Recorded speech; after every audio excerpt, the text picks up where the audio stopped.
The drama surrounding the Cleveland Browns has officially crossed the point of no return, because what was once dismissed as fan paranoia or social media exaggeration has now been admitted out loud, on air, by Browns insiders themselves.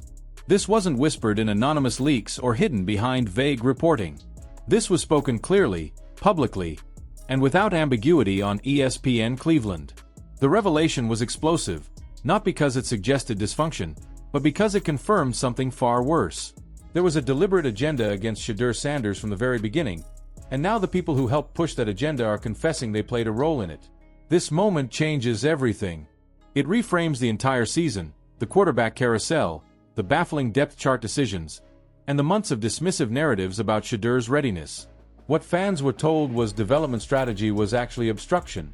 What was framed as patience was really suppression. And what was sold as honest evaluation was, in reality, a coordinated effort to bury a quarterback before he ever had a fair chance to compete. The most shocking part isn't that agendas existed.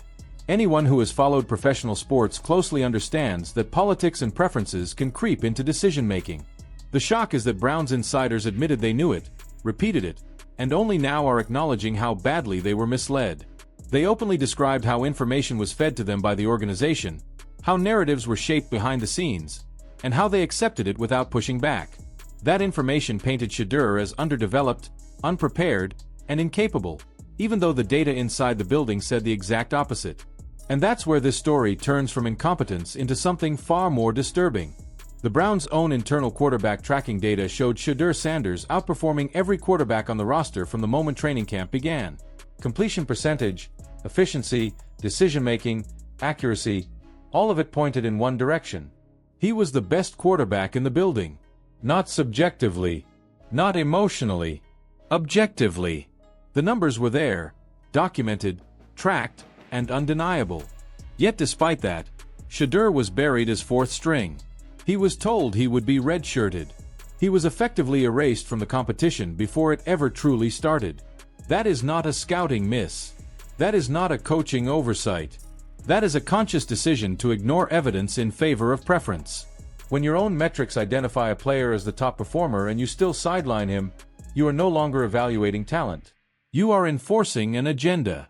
What makes this even more damning is how openly insiders are now admitting that they were wrong, not just in hindsight, but in process. They described being told Shedeur couldn't develop, couldn't handle NFL concepts, couldn't even perform basic quarterback tasks. They repeated those claims publicly. They defended the organization while dismissing dissenting voices. And now, after Shedeur finally stepped onto the field and shattered those narratives in real games, they're being forced to confront the truth. They weren't reporting. They were being used. This agenda didn't just damage Shedeur's reputation. It distorted reality for fans, analysts, and even teammates.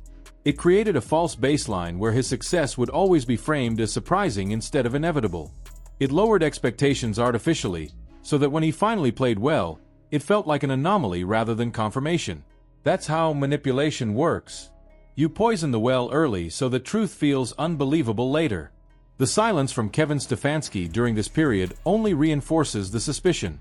For 2 full months, the head coach refused to even say Shedeur's name publicly. That isn't normal. That isn't accidental. Coaches speak about backups, practice squad players, and developmental prospects all the time. Ignoring a quarterback entirely, especially one performing at a high level in practice, is intentional erasure. It sends a message, both internally and externally, that this player does not matter. And yet, this erasure directly contradicted what ownership was saying publicly. Jimmy Haslam stated clearly that getting rookie quarterbacks game experience was a priority, especially with future draft positioning in mind. That directive aligned with logic and long-term planning. But somehow, the rookie quarterback who was performing best was the one denied reps, denied opportunity, and denied development. Meanwhile, others were elevated despite weaker performance. That contradiction only makes sense if the agenda was not organizational, but personal. Everything points back to Kevin Stefanski. Insiders have now said openly that he did not want any part of Shedeur from day one. Not because of performance, not because of readiness, but because of bias, pride, or fear of being proven wrong. And once that stance was taken, everything else followed. The depth chart placement. The red shirt talk. The media leaks. The narratives about effort and development. It was all designed to justify a conclusion that had already been reached. What makes this especially cruel is the psychological toll it places on a young player. Imagine outperforming everyone in camp, only to be told it doesn't matter. Imagine being shut out of opportunities, then criticized for not developing fast enough. Imagine hearing stories circulate about your work ethic when the organization has already decided you're not part of the plan. That isn't development. That's sabotage.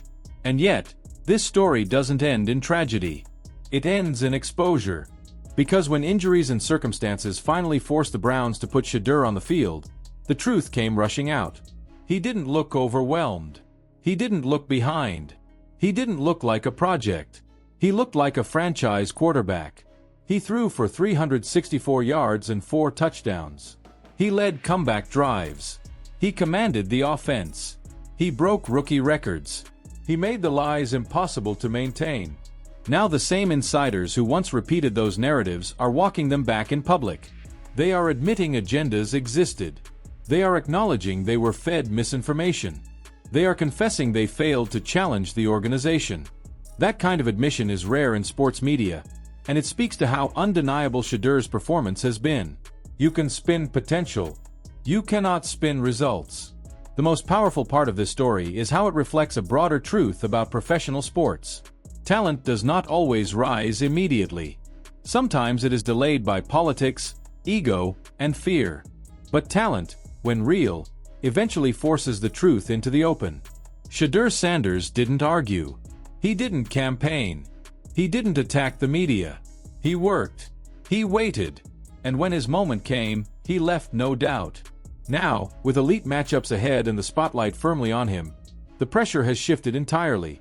It's no longer on Shedeur to prove he belongs. He already did that. The pressure is on the Browns organization to explain how they missed what was right in front of them, and why they chose agenda over evidence. Every snap from here on out only sharpens that question. So now I want to hear from you. Do you believe this agenda was intentional from the start, or was it ego spiraling out of control? Should Kevin Stefanski still be trusted to lead this team after insiders admitted he never wanted Shedeur in the first place? And what does this say about how young quarterbacks are evaluated across the league? Drop your thoughts in the comments. If you want continued fearless breakdowns that hold organizations accountable instead of protecting narratives, make sure to like this video, subscribe to the channel, and turn on notifications. This story is far from finished, and the next chapters are going to be even louder.